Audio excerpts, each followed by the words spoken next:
Miss Longfellow? What in the world are you doing here?" Not appreciating the clear trace of horror in the gentleman's voice, Millie began struggling to her feet, reluctantly accepting the hand Mr. Mulberry finally thrust back at her. She soon found herself standing on her feet, even as she caught Mr. Mulberry's eye. "How lovely it is to see you, Mr. Mulberry. I do hope you and the children are well."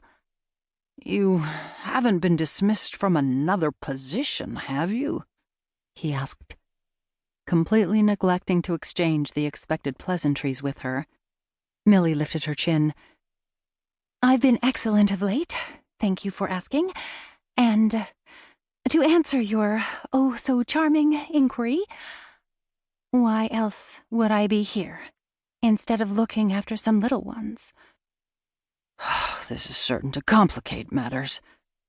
"How can my dismissal possibly complicate matters for you, unless your wards haven't run off another nanny, have they?" Mr. Mulberry frowned. "Mrs. Smithy preferred to be referred to as a nurse, but yes, my wards somehow managed to run her off." "And they did this how?" Raking a hand through his untidy hair, Mr. Mulberry shrugged. "From what I've been able to surmise, it all had to do with an unfortunate game of walking the plank. A plank that was, strangely enough, set over a fountain." "Fountains do seem to be responsible for quite a bit of mischief today." She ignored his immediate look of confusion. "How is it possible, if I'm summarizing correctly, that 3 children were able to run off a woman by playing a simple game of walking the plank?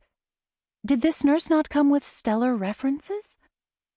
"She came with the very best of references, but I don't believe she was expecting a frog to materialize on the scene. A creature, it unfortunately turns out, Mrs. Smithy is deathly afraid of."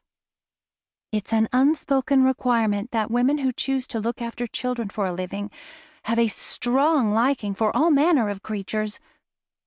"I'm sure that's a valid point, Miss Longfellow.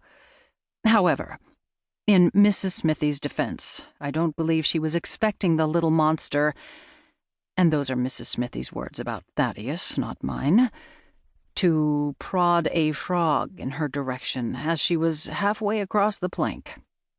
That nasty business resulted in the woman falling off the plank and into the fountain." Mr. Mulberry gave a sad shake of his head. "She was packed and out of the house before I could offer her a substantial raise to keep her in my employ." "How much of a substantial raise?" Mr. Mulberry immediately began inching away from her. "I don't believe I care for that particular glint in your eyes, Miss Longfellow.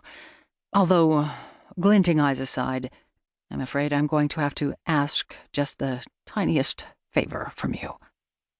"You want me to look after your wards?" No, that's not what I want at all." He ignored her sputters, even as he continued to inch backward. "What I need you to do is wait out here until I've secured a new nanny from the agency." "Why would you want me to do that?"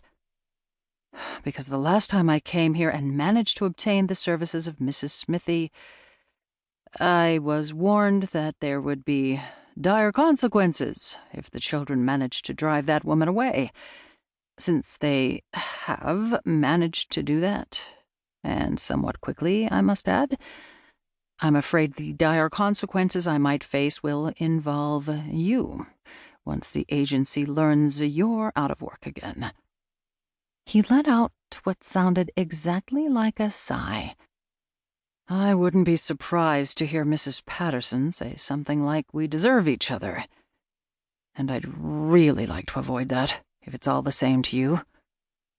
Millie summoned up what she hoped would be taken as a pleasant smile, nodded to Mr. Mulberry, and, right after he smiled back and began to look relieved, bolted for the agency door.